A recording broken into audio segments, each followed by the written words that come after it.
Welcome to Scriptico. Today, we're diving into a crucial aspect of JavaScript, which is comparing values. While it might seem straightforward, there are nuances that can trip you up. To help you navigate these, we'll explore the Object.is method, introduced in ECMAScript 2015, and see how it stacks up against traditional comparison operators. So, what exactly is Object.is? Introduced in ES6, Object.is is a method designed to determine if two values are exactly the same. Unlike the double equals and the triple equals operators, Object.is offers more precise comparisons in certain tricky scenarios. This method returns true if the two values are considered the same, and false otherwise. Before Object.is, we primarily used two operators, loose equality or double equals, and strict equality or triple equals. Loose equality, or double equals, checks for equality after performing type coercion, which can lead to unexpected results. Strict equality or triple equals checks for equality without type coercion, meaning the values must be of the same type and value. While triple equals generally provides more predictable results, it still has limitations, especially with special values like nan and differentiating between +0 and -0.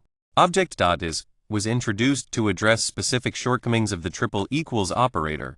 Let's look at two key improvements. First, handling nan. In JavaScript, nan is not equal to itself when using triple equals, but logically, comparing nan to nan should return true. Object.is corrects this. Second, differentiating positive and negative 0.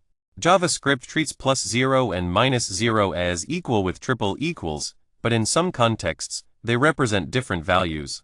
Object.is accurately reflects this difference. These improvements make Object.is a more reliable method for equality checks in specific scenarios. Object.is shines in scenarios where strict equality falls short. Here are some common use cases. First, comparing floating point numbers. When working with calculations that may result in nan, Object.is provides a reliable way to check for equality. Second, ensuring accurate zero comparisons. In applications where the distinction between positive and negative 0 matters, Object.is helps avoid subtle bugs.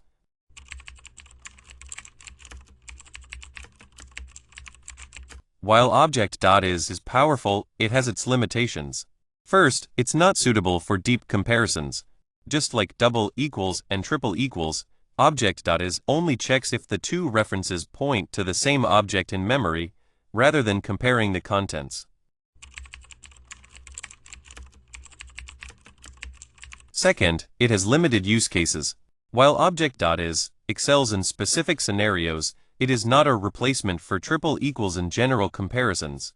In summary, Object.is fills important gaps left by the triple equals operator, offering a more intuitive way to compare values in JavaScript.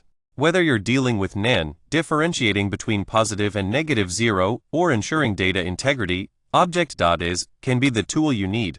Understanding when and how to use Object.is will make your code more reliable and robust. Thanks for watching Scriptico, and happy coding!